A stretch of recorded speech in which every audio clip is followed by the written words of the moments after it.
Bonjour, alors aujourd'hui je vais vous montrer comment on va rénover un niveau laser rotatif M60 de chez Equimat International, donc c'est un niveau laser assez vieux, qui n'est pas un laser pulsé.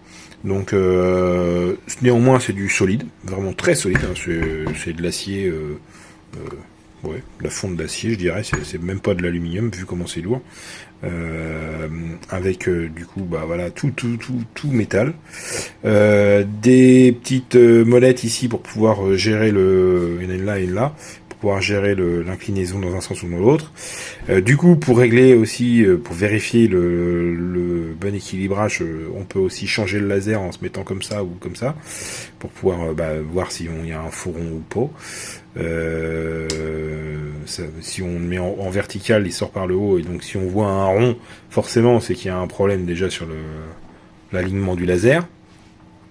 Mais sinon voilà, on part comme ça et ça sort sur ce truc là, et donc forcément bah, là, ça se met à tourner. Et donc il y a des petites bulles de chaque côté, mais il y en a une autre aussi verticale. Alors, elle est où? Elle est où? Ah bah elle est là. Elle est là, mais je suis pas aligné comme il faut. Pourquoi? Parce que je l'ai déjà démonté. En fait, voilà, il y a un sens, la verticale, elle est là. Quand on le met bien, ça marche mieux. Voilà. Et niveau vertical, il est par là. Donc je l'ai démonté parce que effectivement, l'électronique qui est dedans est complètement désuète. Donc nous avions ça, des accus NICD. Donc technologie complètement dépassée, et un petit circuit imprimé qui était relié à donc ce petit connecteur, et qui avait avec ce petit potard là qui fait aussi interrupteur, la possibilité de faire varier la vitesse du moteur qui est ici, moteur 5 volts, et du coup qui commandait forcément la diode laser qui était là-dedans. Diode laser de 5 milliwatts, donc qui portait pas très loin. Rotation ok, mais pas de pulsation. C'est-à-dire que la plupart des lasers maintenant sont pulsés. Pourquoi? Parce que le récepteur attend une lumière laser ponctuelle à une fréquence donnée, de façon à pas la mélanger, on va dire comment dire, la confondre, voilà, avec par exemple la lumière du soleil ou la lampe par exemple qui est au-dessus, qui elle fait de la lumière à 50 Hz. Donc du coup, en faisant un hachage de la lumière du laser, on a des détecteurs qui arrivent à voir justement le bon laser comme il faut. Sachant que suivant les lasers, ils n'ont pas forcément les mêmes fréquences, et du coup, le détecteur que vous achetez, il va être compatible avec une gamme plus ou moins courte ou large, suivant ce que vous avez besoin. Par exemple, quand vous achetez votre détecteur chez Bosch, il est prévu pour des lasers Bosch, donc avec une fréquence de laser donnée pour le laser construit par Bosch.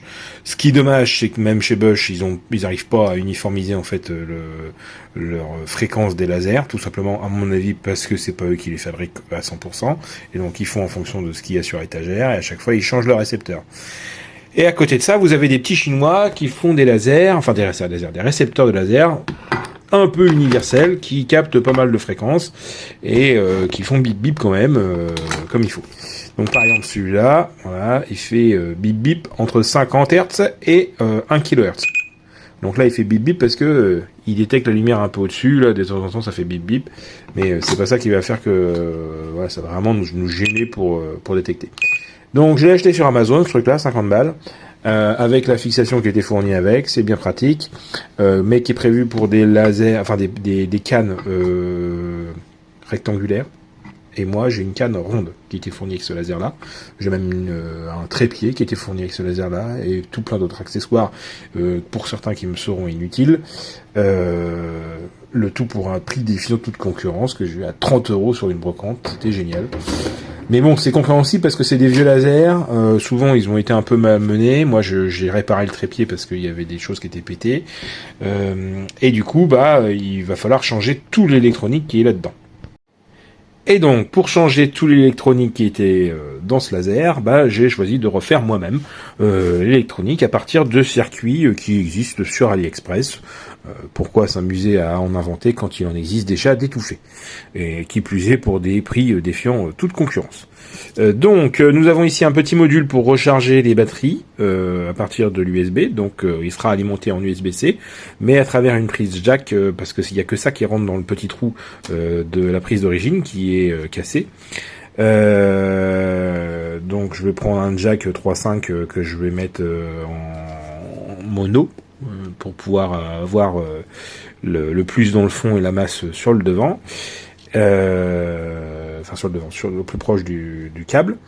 Et donc je vais mettre 4 batteries lithium-ion de 1200 mAh, ce qui fait 4800 mAh au total, ce qui devrait être équivalent à ce qu'il y avait avec le NICD, sauf que ça fait un quart du volume du NICD.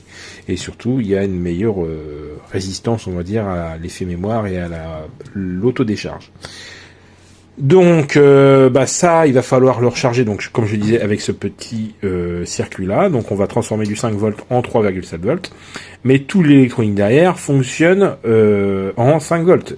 Donc, il va falloir à un moment donné convertir le 3,7 en 5 volts. Donc, remarche arrière. Et donc, c'est ce petit circuit-là. Donc, ce petit circuit-là va faire la conversion 3,7 vers 5 volts. Ensuite, on va envoyer ce circuit-là dans celui-ci, qui est un circuit qui va faire du hachage. Donc on peut choisir la fréquence. Alors entre 0 et 50 Hz, il n'a pas l'air de marcher beaucoup. Et entre 50 Hz et 1 kHz, il fonctionne qu'entre 500 et 500 Hz et 1 kHz. Voilà, je sais pas pourquoi. Bref, qu'importe. Le laser fonctionnant entre 50 Hz et 1 kHz, j'ai réglé à 500 Hz. C'est très bien, ça marche parfaitement. Et donc ce hachage-là, on va l'envoyer dans ce petit circuit-là. Alors, voilà, je vous fais le focus. Donc c'est un petit circuit assez compact qui est un driver de LED, laser qui est régulé en courant et qu'il faut régler avec le petit potentiomètre qu'on voit à droite. Faut le régler avant de mettre la diode laser évidemment à 60 mA parce que je vais changer la diode laser pour avoir quelque chose de plus puissant, le maximum qu'on peut avoir avec une utilisation à l'extérieur comme ça, de 35 mW. Donc 35 mW, ça devrait largement suffire pour aller jusqu'à 50 mètres, mais néanmoins, une utilisation de lunettes contre le laser rouge est quand même préconisée. Ça évite, on va dire, de s'abîmer l'œil, mais bon, normalement 35 000 watts, on est vraiment au max de ce qu'on peut faire, et pour autant, ça tourne tellement vite que ça devrait suffire. Et donc, si je vous fais un petit test, par exemple, je vais allumer ma petite allime. Hop, on allume le laser. Alors là, il n'y a pas le focus, parce qu'il y a une lentille en fait sur ce laser-là, enfin sur les lasers de manière générale. Donc là, on voit, voilà, il y a la petite lumière rouge qui apparaît. Mais pour nous, c'est rouge constant, sauf que pour lui, en fait, voilà, bon. il fait bip bip parce que là, je suis pas focus, et donc il voit plein de zones en même temps. Donc du coup, il sait plus trop quoi penser. Mais quand je mets la lentille devant, ça déconne pas. Ça fait un beau point laser bien fort, et lui il le voit. Donc je vais couper ça. Et donc à ça il faudra ajouter évidemment un petit circuit pour le contrôle du moteur, parce qu'il y a un potentiomètre pour varier la vitesse du moteur. Je vais vous mettre le schéma sur l'écran à l'instant. Voilà, donc vous pouvez constater qu'il n'y a pas qu'un seul circuit. Donc nous avons le circuit tous les circuits que je vous ai montrés tout à l'heure, avec en plus celui du moteur que je ne vous ai pas montré à l'instant parce que j'attends ma commande. Évidemment, il va falloir faire un petit circuit avec une plaque à trous par exemple pour pouvoir connecter tous les connecteurs JP2 qui vont jusqu'aux batteries, parce que je ne veux pas m'amuser à couper les fils des batteries, c'est mieux de les garder sur connecteur. Pour le remplacement, c'est quand même plus facile. Seul point d'attention, c'est la diode laser. La diode laser, elle est plus petite que l'original. Donc je vais devoir faire quelque chose pour pouvoir l'adapter. Donc moi j'ai un tour et une fraiseuse, donc je vais pouvoir m'amuser à faire un truc en laiton qui va bien pour m'adapter sur le pas de vis original et accessoirement essayer de faire quelque chose qui se règle. Je vais faire un truc en 3D si jamais il y en a qui sont intéressés pour l'imprimer en 3D. Bon, néanmoins, c'est vrai qu'en laiton c'est quand même mieux. Bon, moi, ça dissipe la chaleur de la diode laser. Voilà. Je pense avoir fait le tour du sujet. Donc, on réutilise au maximum le matériel d'origine. Grâce à ça, on va avoir un truc qui va tenir longtemps, qui va se voir loin, et qui en plus sera beaucoup plus solide que ce qui existe actuellement sur le marché, parce que la plupart du temps ce sont des niveaux laser en plastique, certes un peu carénés, etc. Mais quand on voit la solidité de ce M60, je me fais pas de bile, je pense que je pourrais le jeter de 5 mètres de haut, qu'il serait encore entier. Voilà, et en bonus, donc c'était fourni dans cette valise là. Donc le détecteur à l'origine c'était ça. Donc je peux vous dire que pour voir le laser avec ça, faut vraiment pas être trop loin. Puis faut pas tourner trop vite. Il y avait ce truc là aussi. Ça c'est fait pour mettre sur le trépied et pour mettre le laser à 45 degrés pour faire une ligne verticale. Bon, c'est pas vraiment ce que je vais utiliser. Je sais pas pourquoi il y a un truc là-dessus comme ça. Là, c'est peut-être pour le fixer sur quelque chose, genre un fer à béton, j'en sais rien. Les lunettes laser qui étaient fournies avec, ça c'est sympa. Ça évite d'en acheter. La canne que je vous disais, qui était une canne circulaire. Alors je ne sais pas pourquoi j'ai un truc en plastique à cet endroit-là, je ne sais pas à quoi ça sert. Dans les faits, en plus c'est rétractable, mais bon, voilà. C'est une. Il y a le trépied aussi. Le trépied c'est un machin avec 3 vis, mais je ne sais pas pourquoi celle-là, quand on la dessert, ça s'en va que de 2 cm. Et c'est tout. Et je ne vois pas l'intérêt de la chose parce qu'en plus mécaniquement je l'ai démonté entièrement. C'est normal. En fait, ça va pas plus loin que 2 cm. Alors je vois pas l'intérêt de mettre un mécanisme pour juste ça. Donc il y a il y a le truc qui va bien pour le fixer. Ensuite il y a la petite manette ici. Alors on peut en poussant changer pour le ranger. Voilà. Et puis hop, on dessert là. Et puis on peut monter la crémaillère. Et donc là, on retrouve le système ici qui était pété parce que les axes ici étaient cassés. Attendez, je vais faire le focus un peu mieux. Voilà. Et ces petites têtes de vis là, elles étaient rouillées de chez rouillées. Donc j'ai réussi à les enlever. J'ai fraisé pour enlever l'axe qui était pété coincé à l'intérieur. J'ai changé l'axe aussi. Ici qui était en ferraille et j'ai mis un truc en inox. Et puis du coup ça aussi c'était pété, donc j'ai changé aussi. Et donc grâce à ça, voilà, on peut régler l'inclinaison de ce truc là.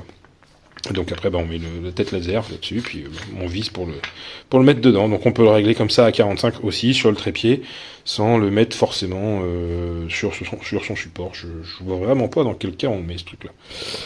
Voilà. Donc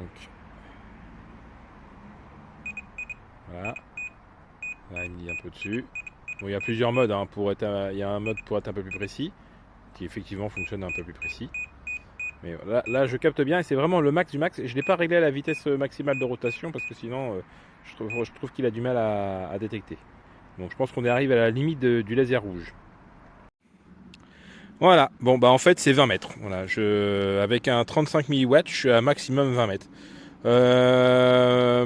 Donc bon, c'est une mesure empirique, fallait bien tester quelque part une puissance. Je pense que j'aurais pu mettre plus, parce que à la vitesse où ça tourne, en fait, 35 mW, c'est pas si puissant que ça, en fait, au final, quand on est dehors. On le voit, mais c'est pas foufou, quoi. Ouais, je pense qu'on aurait pu mettre au moins le double de puissance pour avoir... peut-être, alors je pense que c'est pas proportionnel, je pense qu'on aura peut-être avec le double de puissance atteint les 35 mètres.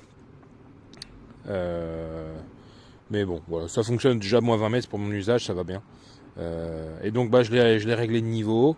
Voilà, on voit bien qu'il y a deux petites bulles qui sont réglées bien comme il faut, qu'on peut régler avec du coup les deux petites vis qui sont là. Et ça c'est le réglage grossier de l'inclinaison dans un axe. Et ça c'est les deux axes qui restent à régler. Et forcément il y a le trépied où qu'on peut régler la petite bulle qui est là-bas. Donc voilà.